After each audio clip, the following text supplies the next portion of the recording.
सर्वा बाधा विनुर्मुक्तो धन धान्य सुतान्वितः मनुष्यो मत प्रसादेन भविष्यति न संशय।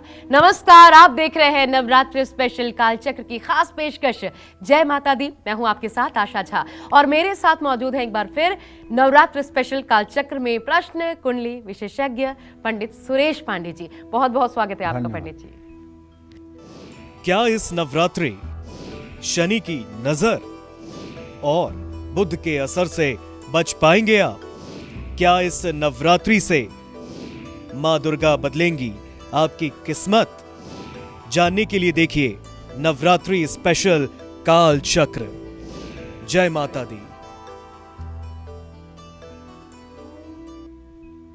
जी हाँ, शारदीय नवरात्र चल रहे हैं और इस बार नवरात्रि पर दो ग्रहों का खास प्रभाव रहने वाला है। शनि और बुध ग्रह इस नवरात्रि में और आने वाले एक महीने तक सभी राशि वालों पर अपना अलग अलग असर दिखाएंगे। किसी को फायदा होगा, किसी को नुकसान, किसी के बनेंगे काम तो किसी के सेहत पर होगा प्रभाव, किसी की खुलेगी किस्मत, किसी का बिगड़ेगा भाग्य। सभी राशि वालों पर ग्रहों की कैसी रहेगी नजर और असर, यही आज कालचक्र में पंडित सुरेश पांडे जी आपको बताने वाले हैं। विस्तार से बहुत ध्यान से देखिएगा। और नवरात्र स्पेशल कालचक्र है तो इसके अलावा अगर आपका कोई सवाल है तो आप हमें फोन कर सकते हैं। फोन लाइन खुल चुका है, नंबर नोट कर लीजिए। नीचे स्क्रीन पर लगातार ये नंबर फ्लैश भी होता रहता है। 0120665211 कोड के साथ ये नंबर मिलाइए और पंडित जी से अपनी हर समस्या का समाधान जानिए इसी कार्यक्रम में। और आज की अपनी बेहद विशेष चर्चा की हम शुरुआत करें उससे पहले जैसा पंडित जी ने बताया, पंडित जी माँ ब्रह्मचारिणी का आज दूसरा दिन, तो पहले तो माँ ब्रह्मचारिणी को ही थोड़ा सा जान लें। पहले दिन और दूसरे दिन में माँ ब्रह्मचारिणी की पूजा किन मायनों में खास है और किन की देवी मानी जाती है? देखो आशा, बहुत उत्तम प्रश्न आपने किया है। प्रथमम शैलपुत्री च द्वितीयम ब्रह्मचारिणी तृतीयम चंद्रघंटेति कुष्मांडेति चतुर्थकम पंचमम स्कंधमातेति षष्ठम कात्यायनीति च सप्तमम कालरात्रीति महागौरीति चाष्टमम नवमम सिद्धिदात्री च नवदुर्गा प्रकीर्तिता। आदि जगत जननी जगदम्बा माँ पार्वती के ये 9 रूप हैं। पहले दिन वो शैलपुत्री, हिमालय की पुत्री के रूप में पूजी जाती है और दूसरे दिन जब नारद आकर उनको उपदेश कर देते हैं कि जब तप करई कुमारी तुम्हारी भाभी हूँ मेट सकहीं त्रिपुरारी, भोलेनाथ इसके पति होंगे। अब वो ब्रह्मचारिणी के रूप में तप करने चली जाती हैं और कहते हैं ना कि कछुदिन कीनो बारी बतासा, हवा पी करके वो मतलब कि तप करने लगी। ब्रह्मचारिणी के रूप में बेल की सूखी पत्तियां खाकर तप करने लगी। और उस ब्रह्मचारिणी अवस्था का जो लोग ध्यान करते हैं, पूजन करते हैं, वो माँ ब्रह्मचारिणी की शक्ति से मनुष्य के अंदर ऊर्जा आती है, नैतिक बल जागृत होता है और मनुष्य कुमार्ग से हट करके सतमार्ग का पालन करता है। माँ ब्रह्मचारिणी का स्वरूप व्यक्ति के अंदर छिपे हुए दुर्गुणों का, मलों का नाश करता है और सद्बुद्धि का प्रकाश करता है। जो लोग भी माया मोह के जाल में अत्यंत ग्रसित हैं, जो लोग संकालु और ईर्ष्यालु हैं, वो भी ब्रह्मचारिणी की पूजा उपासना और ध्यान करने से, माँ ब्रह्मचारिणी की सेवा करने से शुद्धत्व को प्राप्त होते हैं और उनकी भी आगे उत्तम गति होती है। माँ ब्रह्मचारिणी सफ़ेद परिवेश में, हाथ में एक लौकी का कमंडल लिए हुए और तपस्विनी के भेष में ये मतलब कि साधकों के ध्यान में आती हैं। तो ये माँ ब्रह्मचारिणी का यही स्वरूप है। श्वेत इनका परिधान है और श्वेत परिधान में हाथ में कमंडल लिए हुए तपस्या की ये मूर्ति लगती है। व्यक्तित्व निर्माण के लिए माँ ब्रह्मचारिणी, व्यक्तित्व निर्माण के लिए, चरित्र निर्माण के लिए और आत्मबल की वृद्धि के लिए माँ ब्रह्मचारिणी की पूजा का सर्वोत्तम विधान शास्त्रों में कहा गया है। बहुत खूबसूरत पंडित जी। और अब चलिए, अब हम चर्चा को आगे बढ़ा देते हैं और खास चर्चा की शुरुआत करते हुए बात मेष राशि के जातकों की करते हैं। जैसा हमने आपको बताया शनि और बुध, तो पूरे नवरात्र और आने वाले एक महीने तक मेष राशि पर शनि और बुध ग्रह का क्या असर दिखने वाला है? आपसे जुड़े क्या उपाय हो सकते हैं आपके लिए पंडित जी? मेष राशि, देखिए, मेष राशि के जातकों को बताना चाहूँगा, वैसे तो ये नवरात्र माँ दुर्गा का पर्व है और मुझे पूरा विश्वास है कि अगर आप कालचक्र के दर्शक हैं तो भगवती की आराधना आप परम श्रद्धा से कर रहे होंगे। लेकिन ग्रहा राज्यम प्रयक्षंतिम ग्रहा राज्यम हरंत च ग्रह व्याप्तम मिदम सर्व त्रैलोक्य से चराचर। आपने दुर्गा सप्तशती पढ़ा होगा तो उसमें आपने ये भी पढ़ा होगा कि सूरथ नाम का राजा कोला विध्वंसियों के द्वारा जब उसका राज्य छीन जाता है तो जंगल में आ जाता है। समाधि नाम का वैश्य जब उसके बेटे उसको घर से निकाल देते हैं तो जंगल में आ जाता है। दोनों आपस में वार्तालाप करते हैं, रोते गाते हैं, अपने अपने दुखड़े रोते हैं। उसके बाद मेधा ऋषि के पास जाते हैं। मेधा ऋषि उनको ज्ञान देते हैं, योग माया के बारे में बताते हैं। तो कहने का मतलब कि ये ग्रह इतने प्रबल हैं कि राजा सूरथ को जंगल भेज सकते हैं, समाधि को जंगल भेज सकते हैं, तो ग्रह भी अपना काम करते रहते हैं। लेकिन जब मेधा ऋषि जैसा कोई ज्ञानी और योग माया के ऊपर प्रकाश डालने वाला मिलेगा तो ये ग्रहों की गति भी रुक जाएगी और आपके जीवन में वो सब होना शुरू हो जाएगा जो आप चाहते होंगे। इसीलिए मैं बार बार कहता हूँ कि दुर्गा के भक्तों की तो वो अवस्था होती है कि यम यम चिंतयते कामम तम तम प्राप्नोति निश्चितम। जो आप सोचिए वो आपके जीवन में हो, जो आप नहीं सोचेंगे वो कैसे आपके जीवन में होगा अगर आप शक्ति के आराधक हैं तो। ये बात अलग है कि 19 अक्टूबर से बुध जो है वो तुला राशि में प्रवेश करने जा रहा है। शनि पहले से ही मंगल के नक्षत्र धनिष्ठा में है। मेष राशि वालों को नवरात्रि के 5वें दिन से बुध के तुला राशि में आने से रिश्तों और आर्थिक मामलों में कुछ समस्याओं का सामना करना पड़ेगा। 19 तारीख के बाद मेष राशि वाले कोई बड़ा निवेश करने से बचें, क्योंकि उस समय जो भी आप निर्णय लेंगे वो भावनात्मक निर्णय होगा, वो बुद्धि से नहीं होगा। और बुद्धि बिना किया हुआ निर्णय, भावना में किया हुआ निर्णय निश्चित रूप से नुकसान भी दे सकता है। हाँ, अगर आप नौकरी करते हैं तो आपके ऊपर काम का दबाव बढ़ेगा। संभल करके काम करें वरना कोई भी लापरवाही हो सकती है। देखो, कारोबार में किसी भी तरह का बड़ा कर्ज लेने से आपको बचना चाहिए, क्योंकि ये जो ग्रह की स्थिति बदल रही है, ऐसे स्थिति में आप हो सकता है कि बिना वजह के भी कर्ज लेने की इच्छा करें। और आपको बताऊं, गए पूत जब मांगे पाए, सबसे अभागा आदमी देश का कौन? जिसको एक बार कहने पर कर्ज मिल जाए, सबसे वही अभागा आदमी है। इसलिए कि कर्ज लेने की प्रवृत्ति जिसकी एक बार बन गई ना, तो वो कोई काम अपना रोकेगा नहीं, सब काम कर्ज लेकर करेगा। और एक दिन वो कर्ज उसको इतना डुबा देगा कि या तो स्थान छोड़ने के लिए मजबूर होगा या शरीर त्यागने के लिए मजबूर होगा।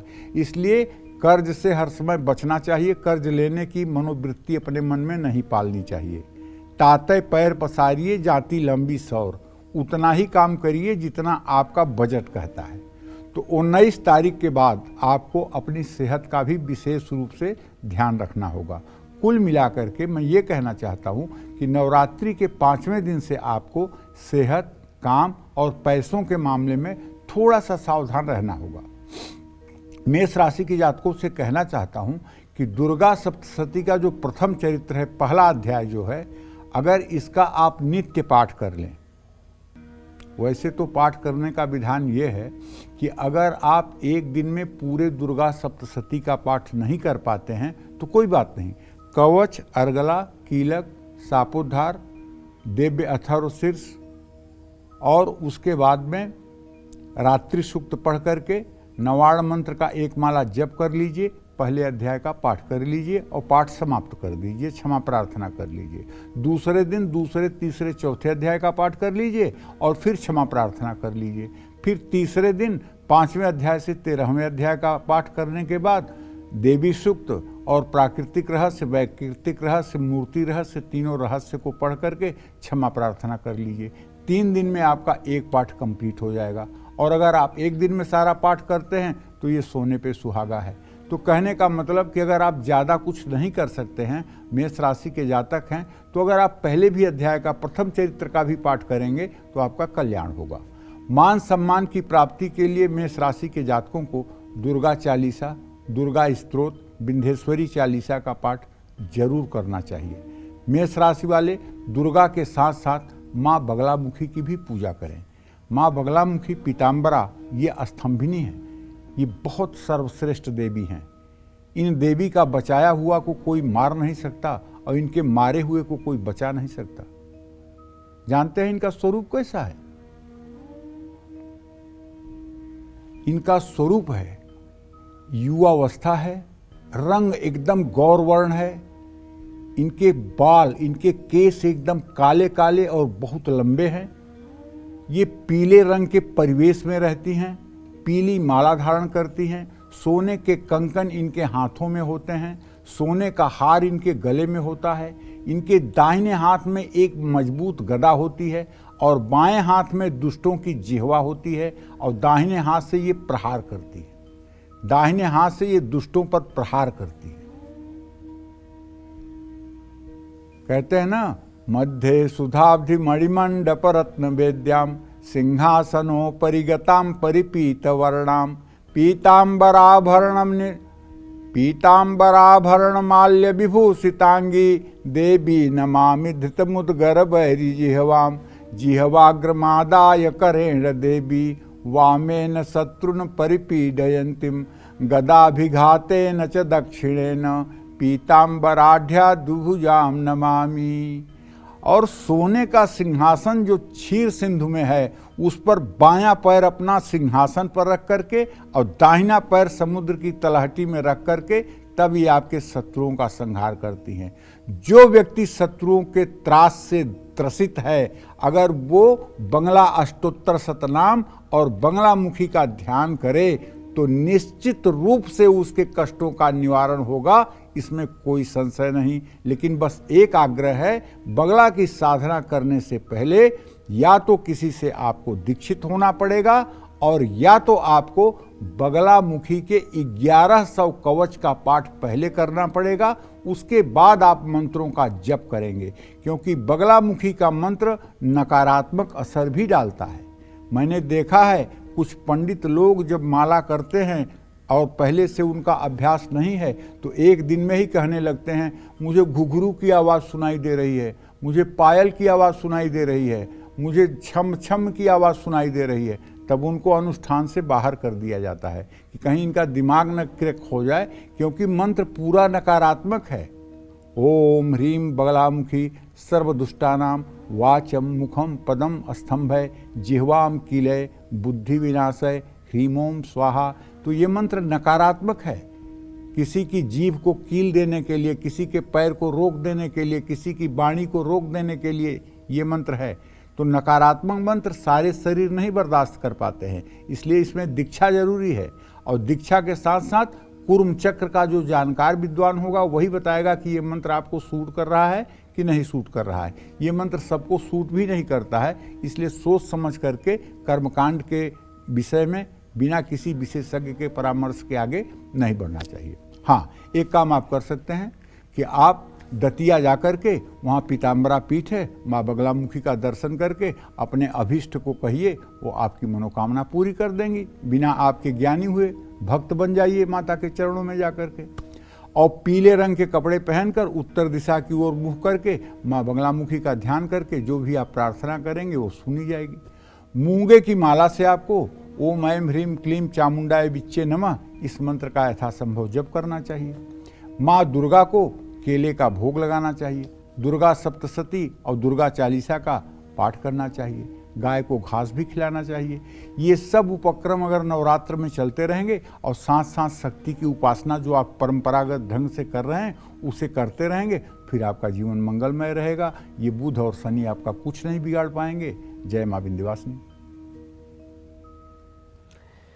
तो मेष राशि वालों पर पंडित जी ने विस्तार से बात की। चलिए अब बात करते हैं वृषभ राशि के जातकों की। नवरात्र में वृषभ राशि वालों को कौन सी खास बातों का ध्यान रखना है, पूरे नवरात्र और आने वाले 1 महीने आपके कैसे बीतेंगे, आपके लिए कौन से खास उपाय हैं, पंडित जी वृषभ राशि वालों को भी बता दीजिए। देखिए, नवरात्रि में अब हम जो ग्रह गोचर की बात कर रहे हैं ना, उसके आधार पर ये कह रहे हैं कि नवरात्रि के 5वें दिन वृषभ राशि वालों को थोड़ी सी आर्थिक परेशानी होगी। अब आप कहेंगे थोड़ी सी आर्थिक परेशानी क्यों होगी भाई? तो इसलिए होगी कि आपके छठे भाव में बुध चला जाएगा, आपके धन भाव का स्वामी, तो पैसे की तो थोड़ी सी तंगी महसूस होगी। नौकरी में प्रमोशन के लिए थोड़ा सा हो सकता है आपको इंतजार करना पड़े, लेकिन पेशेंस रखिएगा, हड़बड़ाइएगा मत। कारोबार में आपको कड़ी टक्कर मिलेगी, प्रतिस्पर्धा कड़ी होगी, लेकिन अगर आप अपनी सीक्रेसी बनाए रखेंगे, अपनी गोपनीयता बनाए रखेंगे तो विजय आपकी होगी। 19 अक्टूबर से आपको अपने वाणी पर भी नियंत्रण रखना चाहिए और विवाद से दूरी बना के रखना चाहिए। नवरात्रि में बुध के राशि बदलते ही आपका पाचन संबंधी जो तंत्र है वो थोड़ा सा कमजोर हो सकता है, तो आपको दुर्गा सप्तशती के दूसरे, तीसरे, चौथे अध्याय का पाठ रोज करना चाहिए। माँ दुर्गा के साथ साथ आपके जीवन में माँ लक्ष्मी का भी वास हो, इसके लिए ललिता सहस्त्र नामावली का पाठ करना चाहिए। शिव चालीसा का भी पाठ कर सकते हैं। वृषभ राशि वाले इस नवरात्रि में माँ दुर्गा के साथ साथ गौरी शंकर की भी पूजा करें। माँ दुर्गा को नारियल का भोग लगाएं। माँ दुर्गा के सामने घी के 5 दिए जलाएं। हर रोज छोटी कन्याओं को खीर खिलाएं। लक्ष्मी प्रसन्न होंगी, दरिद्रता का नाश होगा। निश्चित रूप से देखिए, सब लोगों को एक बात बताना चाहता हूँ, अगर आप शक्ति की उपासना करते हैं और शक्ति की उपासना में आपकी दृढ़ आस्था है, तो आपसे हाथ जोड़कर निवेदन है, आप भगवान शिव को मत भूलिएगा। बिना शिव के शक्ति अधूरी है। अगर आप शिव को भी याद रखेंगे तभी शक्ति की उपासना फलदायी होगी। इसी तरह से आप अगर भगवान श्री हरि विष्णु को ध्यान करते हैं तो राधा रानी को मत भूलिएगा, क्योंकि वो उनकी शक्ति हैं, उनकी प्राण स्वरूपा देवी हैं।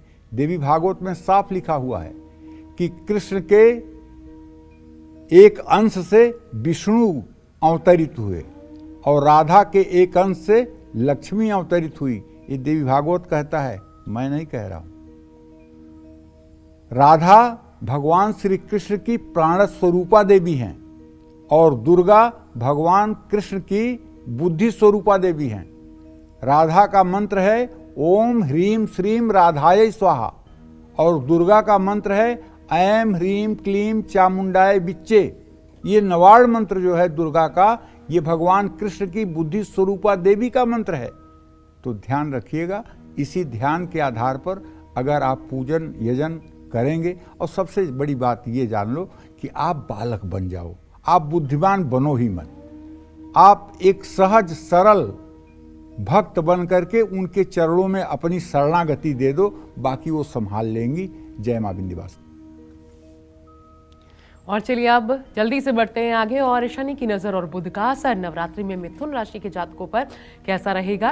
क्या आपको नौकरी और कारोबार में फायदा होगा या फिर होगा नुकसान? कैसा रहेगा आपका भाग्य, बताते हैं, पंडित जी से जानते हैं। पंडित जी, मिथुन राशि वाले जातकों के लिए क्या बताएंगे?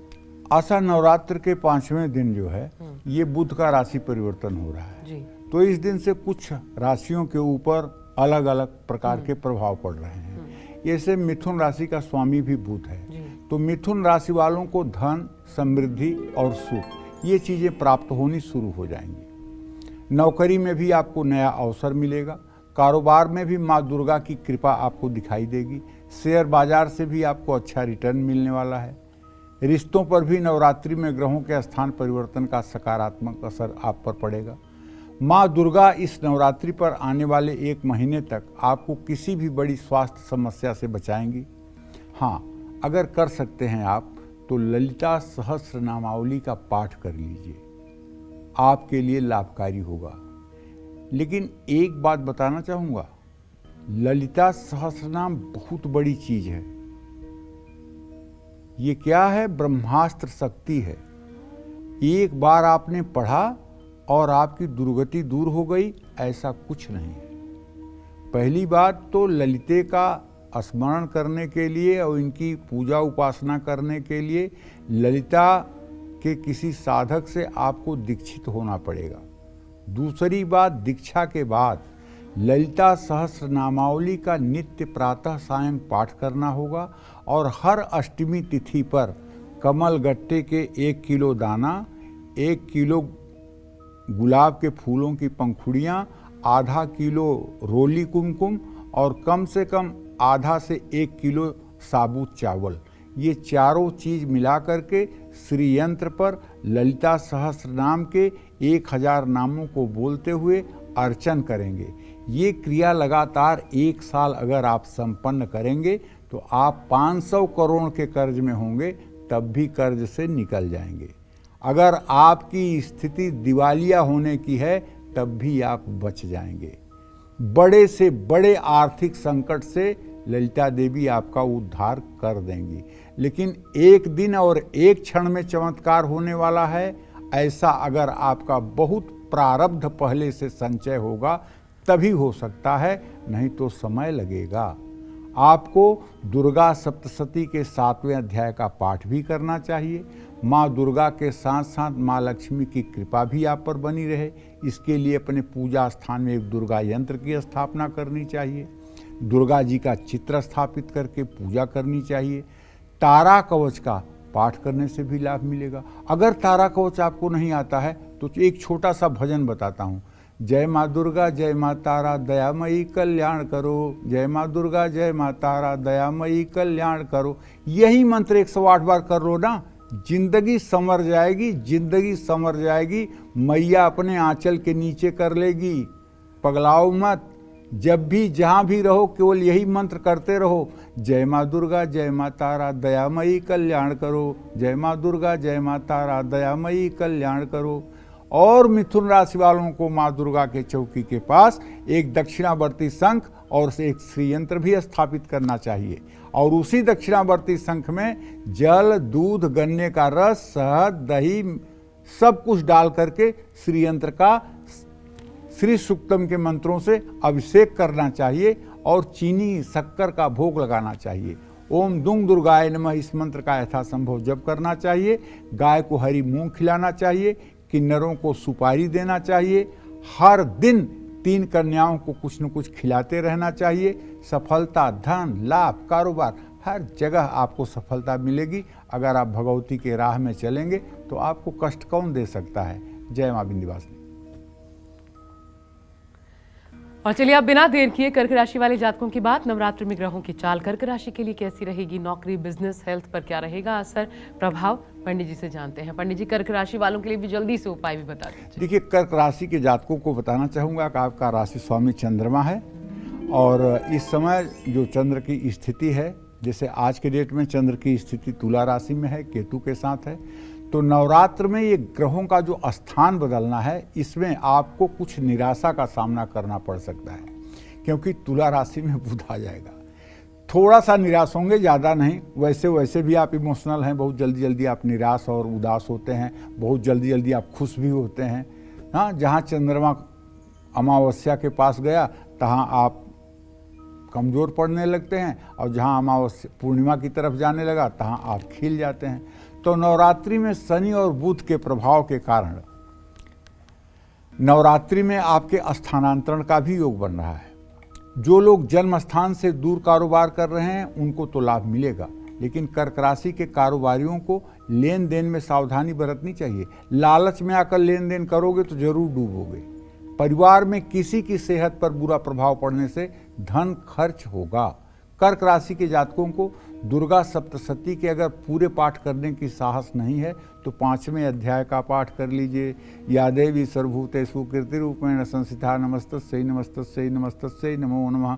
या देवी सर्वभूतेषु मातृरूपेण संस्थिता नमस्तस्यै नमस्तस्यै नमस्तस्यै नमो नमः। तो जीवन में धन का अभाव है या पैसा टिक नहीं रहा है, फिजूल खर्ची बहुत है, तो आज आप अगर कर्क राशि के जातक हैं तो लक्ष्मी सहस्र नामावली और श्री सूक्तम के मूल पाठ जो हैं उनको 16 बार सुबह 16 बार शाम पढ़िए।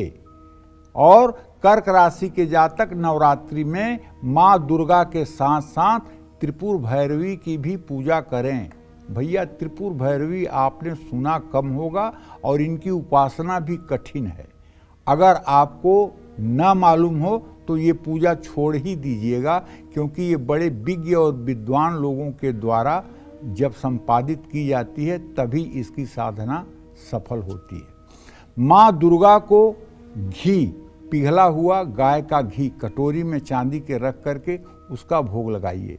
नवरात्र में सफ़ेद मिठाइयों का दान करने से भी आपको शुभ फल मिलेगा।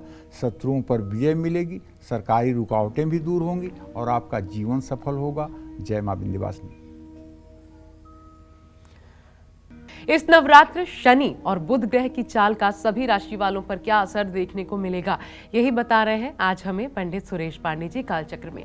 और चलिए अब बात करते हैं सिंह राशि के जातकों की।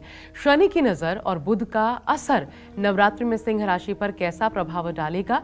क्या आपको नौकरी और कारोबार में फायदा होगा या फिर सामना करना पड़ सकता है नुकसान का?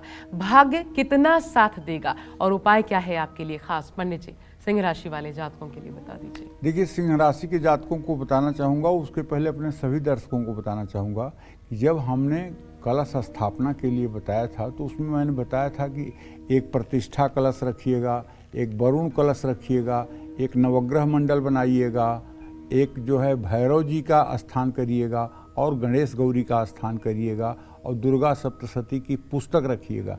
इतनी चीज़ें मैंने आपको बताया था। तो नवग्रह की जो सुपारी है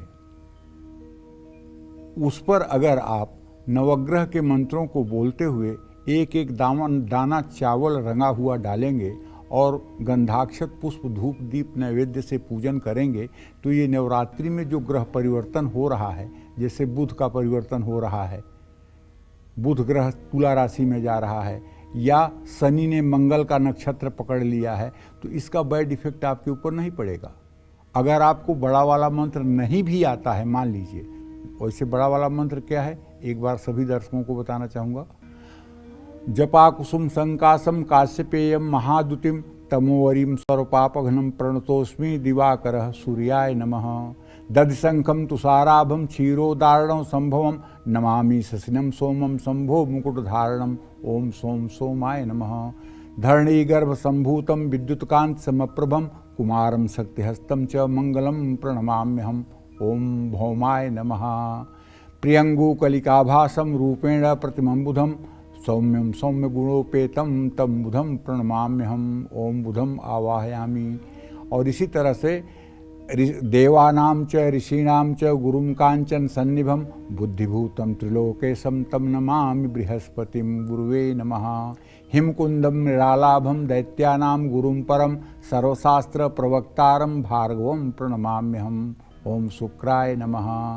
और अर्धकाय महावीर्य चंद्रादित्य विमर्दनम सिंहिका गर्भ संभूतम तम राहुं प्रणमाम्यहम्। पलास्प पुष्प संकासम रौद्रकाग्रह मस्तकम रौद्र रौद्रात्कम घोरम तम केतुम प्रणमाम्यहम्।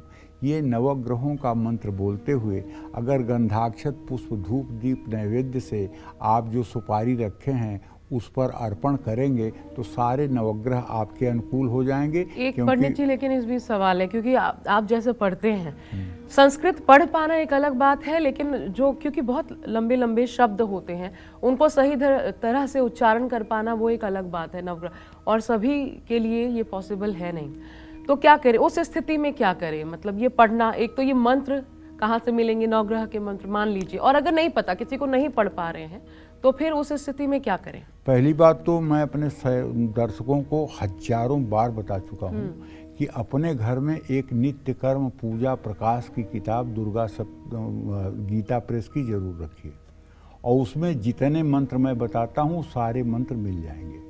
अच्छा, क्या नाम बताइए पुस्तक? नित्य कर्म पूजा प्रकाश जी, ठीक है। 40-45 रुपए की किताब है, गीता प्रेस की किताब है।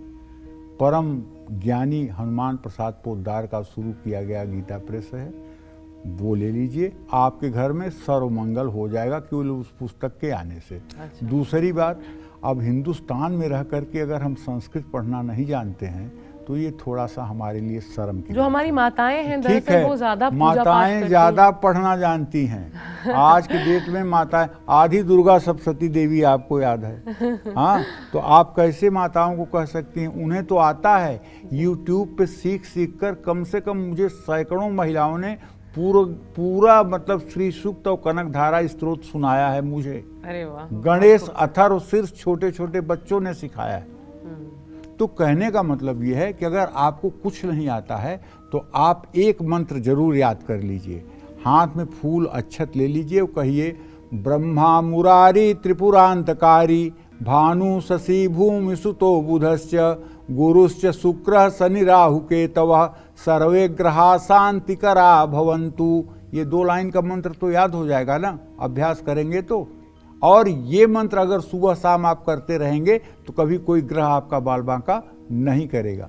तो नवरात्रि में ग्रहों के स्थान बदलने से सिंह राशि के जातकों का भाग्य खुलेगा, इसमें कोई 2 राय नहीं है। अगर आप नौकरी करते हैं तो आपका स्थान परिवर्तन होगा और जहां आप चाहते हैं वहां आप जाएंगे। नया कारोबार नवरात्रि में शुरू करना आपके लिए लाभदायी होगा और कारोबारी यात्राओं से आपको लाभ मिलेगा। और माँ दुर्गा की कृपा से आपकी बचत भी होगी, आमदनी भी बढ़ेगी। ये नवरात्रि और आने वाला 1 महीना आपके रिश्तों के लिए भी बहुत अच्छा है। आपको दुर्गा सप्तशती के 3रे अध्याय का पाठ जरूर करना चाहिए। ये पाठ आप लाल रंग के सूती कपड़े पहनकर करेंगे तो शुभ होगा। माँ दुर्गा को मालपुए का भोग लगाइएगा, गुलाब का फूल और मोगरे का इत्र चढ़ाइएगा। मिट्टी का शेर बनाकर दुर्गा मंदिर में दे सकते हैं तो दीजिएगा, या मिट्टी का शेर खरीद लीजिएगा दुकान से और किसी दुर्गा मंदिर में दे दीजिएगा। माँ के सामने घी के 3 दिए प्रज्वलित करिए सुबह शाम। और भैरवी त्रैलोक्य विजय कवच आता है, अगर आपको मिल जाए तो इसका भी पाठ करिएगा, नहीं तो चंडी कवच का पाठ करिएगा। धन संपदा ऐश्वर्य और सौभाग्य की प्राप्ति इससे जरूर होगी, इसमें कोई संदेह नहीं है। जय मां विंध्यवासिनी। और अगर आप हैं कन्या राशि के जातक तो चलिए अब आपका भी इंतजार हम खत्म किए देते हैं। बात कन्या राशि के जातकों की। इस शारदीय नवरात्र आने वाला 1 महीना भी कन्या राशि वालों के लिए कैसा रहेगा, कौन सा ग्रह आपको फायदा पहुंचाएगा, कौन सा ग्रह आपके लिए परेशानियां खड़ी कर सकता है। पंडित जी, बचने के उपाय भी। देखिए, कन्या राशि के जातकों को बताना चाहूँगा कि आपके ही तो राशि स्वामी हैं बुध देव, और जो अपना स्थान परिवर्तन माने आपकी कन्या राशि को छोड़ करके अब आपके द्वितीय भाव में गमन करने के लिए एकदम तैयार हो गए हैं। तो शारदीय नवरात्रि चल ही रहा है। 1 महीना तक कन्या राशि वालों के लिए बहुत अच्छा रहने वाला है। खूब आमदनी बढ़ेगी, नई नौकरी लग सकती है, माँ दुर्गा की कृपा आप पर बरसेगी, कारोबार में नए अवसर प्राप्त होंगे, आपकी मेहनत रंग लाएगी, पैसे का लाभ ही लाभ होगा। और नवरात्रि में माँ दुर्गा की कृपा से आपको हर कदम पर अपने रिश्तों का साथ मिलेगा। स्वास्थ्य के लिए ये शारदीय नवरात्र बहुत अच्छा रहने वाला है। आपको दुर्गा सप्तशती के 10वें अध्याय का पाठ करना चाहिए। कन्या राशि वाले माँ दुर्गा के साथ माँ बगलामुखी की भी पूजा करें। 9 दिनों तक दुर्गा गायत्री मंत्र का जप करें। माँ दुर्गा को शक्कर का भोग लगाएं। हर रोज अपने घर में गंगा जल छिड़कें। नवरात्रि में अगर हो सके तो, ये तो पंडितों की बात है, आप सामान्य हैं तो मत करिएगा। नवरात्र में मातंगी सहस्त्र नाम का पाठ करने से भी लाभ मिलेगा। लेकिन यदि आप साधारण पूजा पाठ करने वाले लोग हैं तो इस मतलब की जो है विद्वता के चक्कर में मत पड़िएगा। शनि की 7.5 और मंगल ग्रह का क्रूर प्रभाव इससे कम हो जाएगा। बढ़ते खर्च पर रोक लगेगी और सफलता मिलेगी, धन लाभ होगा, कारोबार में वृद्धि होगी। सुबह शाम आपसे आग्रह है कि आप एक काम जरूर करिएगा, 10 मिनट शांत चित्त बैठ करके जय माँ दुर्गा जय माँ तारा दयामयी कल्याण करो, ये कीर्तन जरूर कर लीजिएगा। 10 मिनट ही करिएगा। भगवती का स्वरूप अपने हृदय में ध्यान करके 10 मिनट सुबह शाम ये कीर्तन जरूर करिएगा, जय माँ दुर्गा जय माँ तारा दयामयी कल्याण करो। क्योंकि एक बात बताऊं, मंत्र वही है जो ओठ के बाहर ना निकले, और मंत्र तभी फायदा करता है जब किसी गुरु द्वारा आपको दीक्षित हो, नहीं तो मंत्र विनाश के कारण भी बन जाते हैं। जो लोग गा गा करके मंत्रों को कहते हैं वो लोग नहीं जानते हैं कितना बड़ा अनर्थ करते हैं। लेकिन भजन और नाम सुमिरन आप बिना गुरु मंत्र के भी कर सकते हैं, चिल्ला चिल्ला के कर सकते हैं, रो रो के कर सकते हैं, हंस हंस के कर सकते हैं। इसका फल कभी बुरा नहीं होगा। पंडित जी, मतलब मंत्र उच्चारण जोर से नहीं होना जोर चाहिए, से बोल के नहीं होना तो नहीं। हर पूजा पाठ में तो पंडित वो मंत्र नहीं है बेटा। हाँ। मंत्र वो होते हैं जो दीक्षित किए जाते हैं। पंडित जी लोग जो मंत्र बोलते हैं वो बोलते हैं ओम स्वस्ति नः इंद्रो वृद्धश्रवा स्वस्ति नः पूषा, शांति पाठ बोलते हैं जोर जोर से। और देवताओं के पूजन का मंत्र जोर जोर से बोलते हैं, लेकिन द्वादशाक्षर मंत्र चिल्ला चिल्ला के नहीं बोलते। द्वादशाक्षर और ये जो सप्तशती में है जैसे सर्वा बाधा, आप जोर से नहीं बोल सकते? खूब जोर से बोलिए। ये मंत्र नहीं है बेटा, ये स्तुति है। मंत्र है नवार्ण मंत्र, जो 9 अक्षरों का मंत्र है, नवार्ण मंत्र वो मंत्र है, जैसे वो मंत्र है ओम ऐं ह्रीं अच्छा, क्लीं। ठीक है। ठीक है, तो मंत्र तो जोर से आपका गर्दन कट जाए, लेकिन आपको अपने गुरु द्वारा प्रदत्त मंत्र किसी को बताना भी नहीं चाहिए। तो इसलिए भजन जो है कलयुग में, और नाम भजन जो है, ये मुक्ति का आधार है। तो अगर आप कुछ भी पूजा पाठ ज़्यादा नहीं कर पाते हैं और 24 मिनट बैठ करके आसन पर जय माँ दुर्गा, जय माँ तारा, दयामयी, कल्याण करो का आप कीर्तन कर लेते हैं, अपने घर के परिवार के सदस्यों को बैठा लेते हैं, छोटे बच्चों को बैठा लेते हैं, एक घी का दिया जला के ये कीर्तन कर लेते हैं, कुछ प्रसाद बांट देते हैं, तो आपके घर का माहौल तो वैसे ही नंदनवन बन जाएगा, आपके घर में सुख समृद्धि तो वैसे ही आ जाएगी। लेकिन इसके लिए आपको अपने परिवार के सभी सदस्यों को प्यार से कह करके पूजा स्थान में शुचिता पवित्रता से 10 मिनट के लिए बैठाना पड़ेगा। घर में एक पूजा का वायुमंडल बनाना पड़ेगा। अगर आप चाहते हैं कि आपके घर में आपसी सौहार्द बना रहे, प्रेम रहे, कोई एक दूसरे से जले न, सबको सहयोग करें, घर में एक शांति का वातावरण हो, तो घर में थोड़ा सा धार्मिक वातावरण तो बनाना पड़ेगा ना। जहाँ ईश्वर होंगे, जहाँ सुमत तह संपत्ति नाना, जहाँ कुमत तह विपत निदाना। तो कहने का मतलब ये सब तो करना पड़ेगा ना। जय माँ विंध्यवासिनी। तो बीज मंत्र, सिर्फ आपने कहा बीज मंत्रों के लिए ये जोर से बोलना निषेध है। ओम नमः शिवाय किस में आया? वो पंचाक्षरी मंत्र है बेटा, वो भी गुरु द्वारा दीक्षित होने पर ही बोला जाता है। ये तो हर कोई बोलता है, लेकिन गुरु के द्वारा दीक्षित होने पर ही बोला जाता है। और इसको मतलब कि बहुत जोर चिल्ला के आप नहीं बोल सकते हैं। इसका जप और उपांशु 2 ही होता है, या तो हल्का सा मतलब कि आपके मुंह से निकले। अब जैसे गायत्री मंत्र है, कुछ लोग चिल्ला के बोलते हैं, लेकिन 24 बार तक आप गायत्री मंत्र जोर से बोल सकते हैं। अगर 25वां बार बोलना है तो आपको चुप होना पड़ेगा। 24 अक्षर का जो गायत्री मंत्र है, 24 बार आप बोल सकते हैं जोर से। इसलिए आप बार कहते हैं कि धर्म दुधारी तलवार है। सीधा चलेगी लक्ष्य को भेदेगी, उल्टा चलेगी आपको मारेगी। इसलिए बहुत समझदारी के साथ, पूरी जानकारी के साथ देखो, किसी विशेषज्ञ के पास बैठ करके पूजा पाठ की पूरी विधियों को समझ करके, उसकी बारीकियों को समझ करके, तब अगर पथ पर चला जाए तो अच्छा। तो कम से कम जो आप कर रहे हैं उसके बारे में जान लेना जरूरी है। ठीक है, और अब बढ़ते हैं आगे। तुला राशि वाले जातकों की बात कर लेते हैं। शारदीय नवरात्र और आने वाला 1 महीना तुला राशि वालों के नौकरी और कारोबार के लिए कैसा रहेगा, आइए जानते हैं। पंडित जी, तुला राशि के जातकों को बता दीजिए। देखिए, तुला राशि के जातकों को बताना चाहूँगा, आपके ही राशि में तो बुध आ रहे हैं और पहले से केतु विद्यमान बैठे हुए हैं आपके राशि में। तो ऐसे में हम तो यही कहेंगे कि आपकी जो ग्रह स्थिति बन रही है, इसके आधार पर मंगल की और केतु की और बुध की, तीनों की युति हो जाएगी। तो आने वाला 1 महीना तुला राशि के जातकों के लिए लाभ का संकेत दे रहा है। भाग्य साथ देगा, नौकरी कारोबार में सुनहरे अवसर प्राप्त होंगे, कई यात्राएं करनी पड़ेंगी जो लाभदायक साबित होंगी। माँ दुर्गा की असीम कृपा आप पर रहेगी, धन लाभ भी होगा। कार्यभार बढ़ने के कारण अपनी सेहत को नज़रअंदाज न करें। परिवार में किसी बड़े की सेहत पर ग्रहों का परिवर्तन असर डाल सकता है। आपको दुर्गा सप्तशती के वैसे तो पूरे पाठ करने चाहिए, लेकिन अगर आप पूरा पाठ करने में असमर्थ हैं, आपके पास समय नहीं है, समयाभाव है, तो कम से कम 6ठे अध्याय का पाठ कर लीजिए। ठीक है, और माँ दुर्गा के साथ साथ माँ लक्ष्मी की भी कृपा, सुख और संपन्नता अगर चाहते हैं, और कौन नहीं चाहता है, सब चाहते हैं, तो आपको आज के दिन कम से कम काली चालीसा और दुर्गा चालीसा का पाठ करना चाहिए। तुला राशि के जातक माँ दुर्गा के साथ साथ महाकाली की भी पूजा करें। माँ दुर्गा को नवरात्रि में नारियल का भोग लगाएं, कामाख्या कवच पढ़ें। पाठ न कर पाएँ तो ओम दूं दुर्गाय नमः इस मंत्र का जप करें। 13 मुखी रुद्राक्ष धारण करें। हर दिन किसी सुहागन स्त्री को खीर खिलाएं और हरी चूड़ियाँ दान करें। ऐसा करने से लक्ष्मी प्रसन्न होंगी, दरिद्रता का नाश होगा। किसी भी काम में सफलता पाने के लिए पूरे नवरात्रि में सुबह श्री राम रक्षा स्तोत्र का पाठ करें। काम में आने वाली सारी बाधाएं दूर होंगी।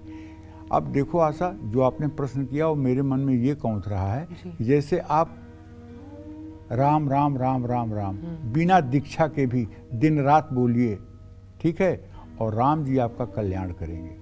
और ये भजन आपकी जो है एकदम अमर हो जाएगी।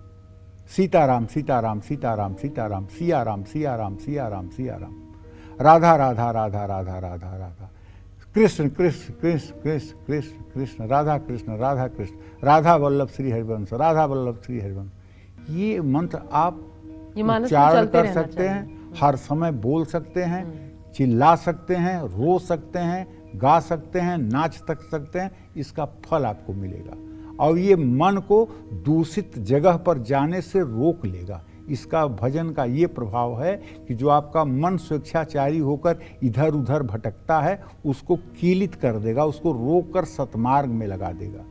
लेकिन जो मंत्र गुरु के द्वारा प्राप्त हैं, जो मंत्र गुरु के द्वारा कान में कहा गया है, उसको प्रकाशित नहीं करना चाहिए। मैं बस इतना ही कहना चाहता हूँ। गुरु मंत्र जो होता है वो नहीं बोला जाना चाहिए। जय मां विंध्यवासिनी। और अब बात करते हैं वृश्चिक राशि वालों की। इन राशि वालों के लिए ये शारदीय नवरात्र और आने वाला एक महीना नौकरी, कामकाज, सेहत और रिश्तों के लिहाज से कैसा रहने वाला है, आइए ये भी जान लेते हैं। अगर आप है वृश्चिक राशि के जातक, पंडित जी। देखिए, शारदीय नवरात्रि है, आने वाला एक महीना आपके राशि के लोगों के लिए संघर्ष से भरा रहेगा। ये इसलिए कह रहा हूँ कि एक तो शनि की ढैया भी चल रही है, ऊपर से आपके व्यय भाव में बुध भी हो गया, मंगल भी हो गया, केतु भी हो गया। तो डरने से तो काम चलेगा नहीं।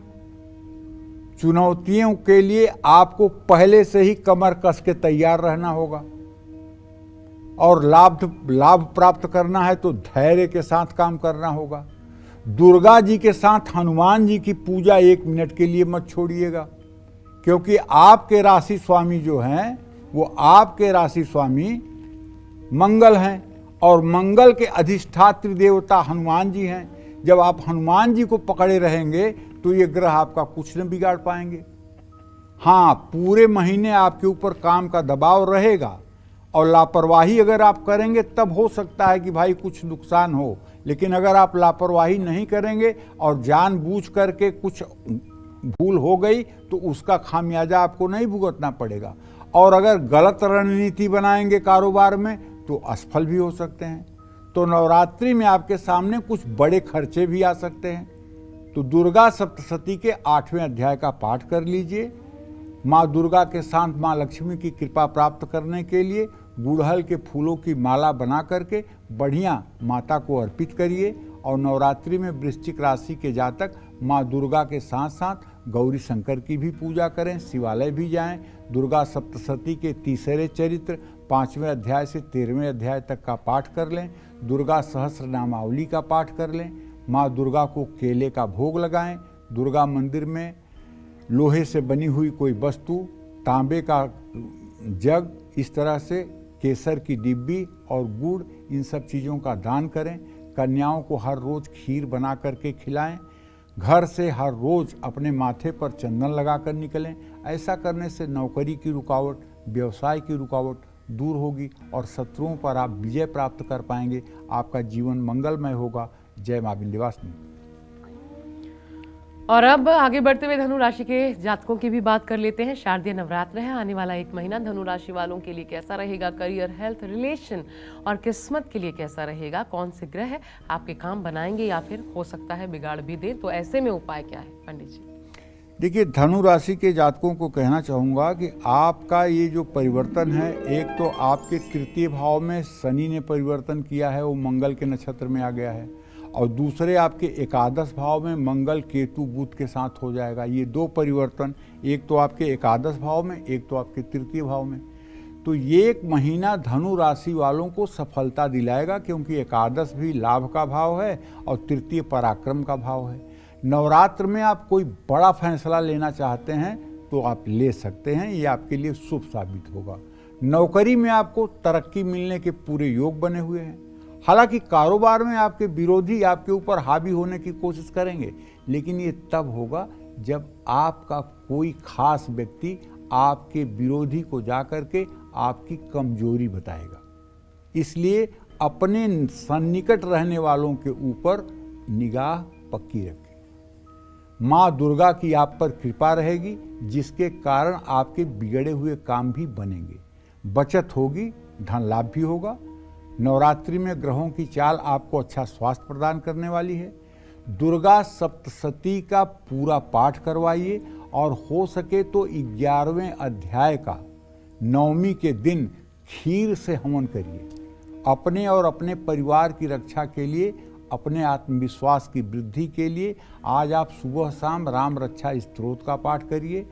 और धनु राशि के जातक माँ दुर्गा के साथ साथ बगलामुखी यंत्र की भी पूजा करें। दुर्गा को दूध या दूध से बनी मिठाई का भोग लगाएं।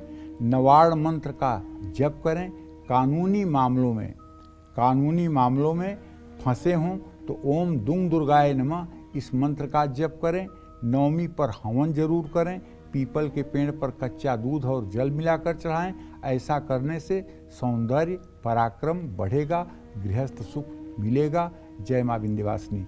अंत में ये भी कहना चाहूँगा कि आपकी धनु राशि है तो आपको भी सुबह शाम ज़्यादा नहीं 2-2 मिनट तक अपने मंदिर के सामने पूजा स्थान में खड़े होकर के ताली बजाते हुए कहना चाहिए, जय माँ दुर्गा, जय माँ तारा, दयामयी कल्याण करो। जय माँ दुर्गा, जय माँ तारा, दयामयी कल्याण करो। और अगर आपके साथ छोटे छोटे बच्चे भी ये बात कहेंगे ना तो आपके घर का संस्कार दिव्य हो जाएगा। जय माँ विंध्यवासिनी। और आगे बढ़ने से पहले एक कॉलर है पंडित जी हमारे साथ जुड़ चुके हैं। बहुत बहुत शुभकामनाएं आपको। आदित्य जी नवरात्र पर दिल्ली से हमारे साथ जुड़े हुए हैं पंडित जी। आदित्य जी अपना सवाल पूछिए पंडित जी से। नमस्कार पंडित जी। हाँ, सदा सुखी रहिए आदित्य जी। मेरा नाम आदित्य, गोत्र उटवाल, पिता का नाम नसीब सिंह है। मेरी डेट ऑफ बर्थ 14/6/2003 शाम 6:50 जी। पंडित जी मैं एसएससी की तैयारी कर रहा हूँ। मुझे अपने करियर के बारे में पूछना है और मुझे ये भी पूछना है कि मैं मांगलिक हूँ या नहीं। और पंडित जी मेरे पिताजी ने अभी प्रॉपर्टी लेने की सोची है, तो प्रॉपर्टी लेने के योग बन रहे हैं या नहीं बन रहे हैं? देखो बेटा, सही बात तो यह है कि आपके नौकरी का योग तो बना हुआ है। जो मैं देख पा रहा हूँ इसके आधार पर ये कह सकता हूँ कि 2024-25 में आपको नौकरी जरूर मिल जाएगी और एसएससी में आपको सफलता मिलेगी, क्योंकि आपके लग्नेश और दशमेश का स्नेहा दृष्टि से इत्तिसाल हो रहा है। इसलिए आपको नौकरी तो जरूर मिलेगी, इसमें कोई दो राय नहीं। इसके लिए तो मेरा पूरा कॉन्फिडेंस कह रहा है कि आपको नौकरी मिलेगी। लेकिन जो दूसरा प्रश्न आपने किया है अपने पिताजी के जमीन खरीदने के लिए, तो उसके विषय में ये कहना है कि शुक्र और शनि की परस्पर प्रत्यक्ष वैरा दृष्टि है। पिताजी मन जरूर बना रहे हैं, लेकिन अभी पूरी भूमिका जो है मकान खरीदने की बन नहीं पाई है। इसलिए हो सकता है कि इसमें अभी विलंब लगे, और ये विलंब 1 से 1.5 साल का भी हो सकता है। हाँ, एक काम जरूर कर सकते हैं कि आप शनिवार के दिन अपने घर में सुंदरकांड के पाठ का आयोजन करिए और कम से कम 2 लोग मिलकर सुंदरकांड का पाठ करिए। घी का दिया जलाइए, पंचमुखी हनुमान जी का चित्र लगाइए और 1 साल तक लगातार अगर आपके घर में सुंदरकांड हो गया तो आप जो घर चाहेंगे वो घर आपका होगा, और जिस तरह से आप सफलता चाहेंगे उस तरह की सफलता भी आपको मिलेगी। व्यक्तिगत आपका भाग्य ठीक है, इसे मैं दावे के साथ कह सकता हूँ। लेकिन अभी पिताजी के स्टार इतने अच्छे नहीं चल रहे हैं कि सारी मनोकामना पूरी हो जाए, उसमें थोड़ा समय लगेगा। जय मां विंध्यवासिनी। अब बिना वक्त गंवाए बात करते हैं मकर राशि वालों की। शारदीय नवरात्र और आने वाला 1 महीना मकर राशि वालों के करियर, हेल्थ, रिलेशन और किस्मत के लिए कैसा रहेगा? कौन से ग्रह इनके काम बनाएंगे या बिगाड़ेंगे? पंडित जी से जानते हैं। पंडित जी, मकर राशि के जातकों के लिए। देखिए, मकर राशि के जातकों को बताना चाहूँगा कि आपके राशि से द्वितीय भाव में शनि देव मंगल के नक्षत्र में गोचर कर रहे हैं। ये 1 महीना आपको तो पदोन्नति दिलाने वाला है। अगर आपका प्रमोशन ड्यू है तो मान के चलिए कि चाहे रो करके ही मिले, लेकिन प्रमोशन मिलेगा। काम से जुड़ी यात्राएं आपका मुनाफा बढ़ाएंगी। नौकरी में हर तरह से मकर राशि वालों का समय अच्छा है। माँ दुर्गा की आप पर हर समय कृपा रहेगी। कारोबार में भी किस्मत साथ देगी। पैसा कमाएंगे और बचत भी करेंगे। मकर राशि वालों को इस नवरात्रि सेहत का भरपूर साथ मिलेगा। मकर राशि वालों को दुर्गा सप्तशती के 8वें अध्याय का पाठ करना चाहिए। इसके साथ ही रामचरितमानस का पाठ करके और माँ दुर्गा को चांदी की पायल चढ़ा करके आप अपनी किस्मत को बल दे सकते हैं। मकर राशि के जातक इस नवरात्रि में माँ दुर्गा के साथ भुवनेश्वरी देवी की भी आराधना कर सकते हैं। माँ दुर्गा को गुड़ का भोग लगा सकते हैं। नवरात्रि में हर रोज पूजा करते समय दुर्गा चालीसा, रात्रि सूक्त का पाठ करें। रात्रि सूक्त एक ऐसा सूक्त है कि अगर किसी को जादू, टोना, भूत, प्रेत, पिशाच का डर है या बुरे सपने आते हैं, तो मैं गारंटी के साथ कहता हूं कि आप रोज शाम को महाकाली के चित्र के सामने 5 बार रात्रि सूक्त का पाठ करिए। ओम विश्वेश्वरी जगद्धात्री स्थित संहार कारिणीम निद्राम भगवती विष्णु रतुलाम तेजस प्रभु ब्रह्मवाच तुम स्वाहा तुम सुधा तुम ही वखटकार स्वरात्मिका सुधा तुम अक्षरे नित्य त्रिधा मात्रा मिका स्थिता अर्धमात्रा स्थिता नित्या यानुचार्या विशेषतः तुम्हें संध्या सावित्री तुम देवी जननी परा त्वयित धारते विश्वम त्वयित सृजते जगत त्वयित पाल्यते देवी त्वम मत्सन्ते सर्वदा। इसी तरह से पूरा अगर रात्रि सूक्त का आप 5 बार पाठ कर लें, तो अगर आपके मन में भ्रम है भूत, प्रेत, जादू, टोना, टोटका या किसी तरह के अभिचार का, तो मैं गारंटी के साथ कहता हूं कि पूरे नवरात्र में इन सारी समस्याओं से आप सदा सर्वदा के लिए मुक्त हो जाएंगे। ये इतना बड़ा प्रभावशाली रात्रि सूक्त है और इसका पाठ करने वाला त्रिलोकी में उसे कोई हरा नहीं सकता है। ये योग माया की, योग निद्रा की बहुत बड़ी साधना है। इस साधना को हर राशि के लोगों को करना चाहिए, केवल मकर नहीं, सब राशि के लोगों को करना चाहिए। नवरात्रि में पड़ने वाले मंगलवार और शनिवार को माँ काली के मंदिर जाना चाहिए। मंदिर में शनि की वस्तुओं का दान करना चाहिए, काली गाय की सेवा करना चाहिए। ऐसा करने से संपत्ति और संतान का सुख मिलता है। जय माँ विंध्यवासिनी। और अगर आप हैं कुंभ राशि के जातक, तो चलिए अब आपकी भी बात कर लेते हैं। आपका भी समय अब आ चुका है। आपके लिए ये शारदीय नवरात्र कैसा रहने वाला है? 1 महीना नौकरी, कामकाज, सेहत और रिश्तों के लिहाज से भी कैसा बीतेगा, ये जानते हैं उपायों के साथ पंडित जी से।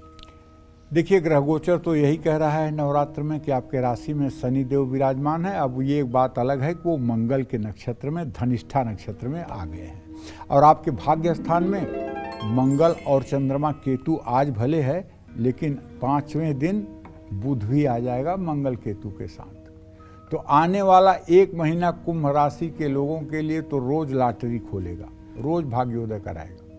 नई नौकरी के लिए आपको कई अवसर भी प्राप्त होंगे। कारोबार में प्रतिस्पर्धा के बावजूद आपका झंडा लहराएगा। माँ दुर्गा की संपूर्ण कृपा आप पर दिखाई देगी और आप बचत करने में भी सफल रहेंगे, धन लाभ भी होगा। कुल मिलाकर माँ दुर्गा की कृपा आप पर रहेगी और ग्रहों का साथ भी आपको प्राप्त हो रहा है। नवरात्रि में आपको दुर्गा सप्तशती के 4थे अध्याय का पाठ जरूर करना चाहिए और रोज करना चाहिए। और मैं तो कहूँगा केवल नवरात्र में क्यों, 365 दिन 4थे अध्याय का पाठ करो। पूरे जिंदगी में तुम्हारा कोई बाल बांका नहीं कर पाएगा और तुम्हारे मर्जी के खिलाफ इस प्रकृति की हिम्मत नहीं है कि जाकर के वो कोई प्रकृति दूसरा हलचल करे। केवल 4थे अध्याय का पाठ दुर्गा सप्तशती के अगर 12 महीने 365 दिन सुबह शाम आप करते रहें तो प्रकृति भी आपकी गुलाम बन जाएगी। ये बात आप विश्वास मानिए, पक्का कह रहा हूँ, पक्का। रामचरितमानस का पाठ करिए, माँ दुर्गा को चांदी की पायल चढ़ाकर मनोकामना पूरी हो जाएगी। इसके लिए देवी कवच का पाठ करिए। कुंभ राशि वाले लोग नवरात्रि में माँ दुर्गा के साथ भगवान गणेश की पूजा करना ना भूलें। दुर्गा को गुड़ का भोग लगाएं, हर दिन रात्रि सूक्त का पाठ करें, नवरात्रि में कपूर से माँ दुर्गा की आरती करें। कुंभ राशि वाले नवरात्रि में गरीब लोगों की आर्थिक मदद करें, इससे पुण्य प्राप्त होगा। जय माँ विंध्यवासिनी। हमारे साथ अंजलि जी इस वक्त सिवान बिहार से जुड़ चुकी हैं। एक कॉलर, बहुत स्वागत है आपका अंजलि जी। अपना प्रश्न पूछिए पंडित जी से। जी प्रणाम गुरु जी। खुश रहो बेटा। जी गुरु जी, मुझे अपने भाई के बारे में जानना है। छोटा भाई है एक बड़ा? जी हमसे बड़ा है जी। तो उसका जन्म 5 अप्रैल 2001 को दिन बृहस्पतिवार को हुआ था, सुबह में 5:15 पे। जी। तो ना वो मेरे भाई पिताजी का नौकरी करेगा, क्योंकि मेरे पिताजी 4 साल पहले एक्सपायर कर गए हैं। तो अनुकंपा पे उसी का नौकरी लगाने के लिए मम्मी बोल रही, लेकिन कुछ बन ही नहीं रहा है उपाय उसका। हो जाएगा बेटा, उसकी नौकरी हो जाएगी, नो डाउट। जरा सा भी चिंता का विषय नहीं है। ज़्यादा से ज़्यादा 6 से 7 महीने के अंदर वो नौकरी पे खड़ा हो जाएगा। एकदम टेंशन मत लो, एकदम नौकरी पर खड़ा हो जाएगा। बस उसको ये बोल दो कि वो शनिवार को पीपल के पेड़ के नीचे जा कर के एक सरसों के तेल का दिया जला के 7 परिक्रमा पीपल के पेड़ की कर ले, और ये लगातार उपाय वो कुछ दिनों तक कर ले। निश्चित रूप से उसकी नौकरी भी हो जाएगी और वो अपनी जिम्मेदारियों का निर्वाह भी ठीक से करेगा, इसमें कोई संशय नहीं है। जय मां विंध्यवासिनी। और चलिए अपने स्पेशल सेगमेंट की शुरुआत करते हुए बात करते हैं मीन राशि के जातकों की। इस शारदीय नवरात्र और आने वाला 1 महीना मीन राशि के जातकों के लिए कैसा रहेगा, कौन सा ग्रह है इनके धन हानि और परेशानियां खड़ी कर सकता है। पंडित जी, मीन राशि के जातकों के लिए। देखिए, मीन राशि के जातकों को बताना चाहूँगा कि ग्रह गोचर तो ये है कि आपका राशि स्वामी अभी पूरे नवरात्र राहु के साथ ही संयुक्त है। तो इस शारदीय नवरात्रि में आने वाला 1 महीना मीन राशि के जातकों के लिए अभी तो मुश्किल भरा हुआ है। तनाव मत लीजिएगा, भगवती दुर्गा चाहेंगी तो सारा तनाव 1 मिनट में खत्म हो जाएगा। ऐसा दुनिया में कोई काम नहीं है जो जगत जननी जगदम्बा के चाहने पर असंभव हो। ये ग्रह वरह बहुत छोटी चीज है। दबाव और तनाव के कारण नौकरी में गलतियां हो सकती हैं, इसलिए दिन भर कहिए जय माँ दुर्गा, जय माँ तारा, दयामयी कल्याण करो और काम करते रहिए। भगवती का स्मरण करते रहिए, सारा काम उनको समर्पित कर दीजिए कि माता तुम देख लो, मुझसे कुछ हो नहीं पा रहा है, मैं निमित्त मात्र हूँ, जो तुम कराओगी वही मैं करूँगा। शरणागति में हो जाओ। कारोबार में आपको घाटा और नुकसान दोनों हो सकता है, इसलिए किसी भी काम का निर्णय करने के लिए खूब सूझबूझ के साथ और भगवती का स्मरण करके निर्णय कीजिए। वो आपके हृदय में ही रहती हैं। ये कोई गुरु नहीं बताता है किसी को अच्छा कर्म क्या है, बुरा कर्म क्या है। ये सबके हृदय में प्रकाशित है, क्योंकि सबके हृदय में भगवान है। कोई भी आदमी बुरा काम करने चलता है तो उसका मन कहता है बुरा काम है मत करो, लेकिन वो मानता नहीं, करता है। तो इसी तरह से ग्रहों की स्थिति शारदीय नवरात्रि में आपके लिए संकट खड़ा कर सकती है। कर्ज उधार लेने से बचिए, धन हानि की भी संभावना है। अपने नहीं, परिवार के भी सेहत का ध्यान रखिए। मीन राशि वालों को दुर्गा सप्तशती का पूरा पाठ करना चाहिए, नहीं तो कम से कम 9वें अध्याय का तो पाठ जरूर कर लीजिए। और अपनी और अपने परिवार की रक्षा के लिए आज आप सुबह शाम राम रक्षा स्तोत्र का भी पाठ करिएगा। मीन राशि वाले लोग इस नवरात्रि माँ दुर्गा को शुद्ध बढ़िया अच्छी खीर बना करके चांदी की कटोरी में चांदी का चम्मच लगा के दुर्गा जी के सामने रखिए और श्री यंत्र और दक्षिणावर्ती शंख का इत्र से अभिषेक करिए। नवरात्र में आने वाले बुधवार को गणेश मंदिर में दुर्गा सप्तशती या ललिता सहस्रनाम की किताबें दान करिए। पूरे नवरात्रि अपने माथे पर पीले रंग का चंदन लगाइए। ऐसा करने से सौंदर्य पराक्रम बढ़ेगा, गृहस्थ सुख मिलेगा। जय मां विंध्यवासिनी। तो माँ ब्रह्मचारिणी की कृपा आप पर खूब बरसे, यही कामना अपने तमाम दर्शकों के लिए करते हैं। और पंडित जी, इतनी महत्वपूर्ण जानकारियां हमारे दर्शकों तक पहुंचाने के लिए आपका बहुत बहुत हृदय से आभार, बहुत शुक्रिया। उम्मीद करते हैं आज नवरात्र स्पेशल कालचक्र का ये विषय आपको बहुत पसंद आया होगा। कल फिर एक नए विषय और आपकी परेशानियों को दूर करने के लिए ढेरों उपाय लेकर आपके समस्त उपस्थित होंगे। तब तक कालचक्र की पूरी टीम को इजाजत दीजिए, लेकिन देश दुनिया की तमाम खबरों के लिए आप देखते रहिए News 24। नमस्कार।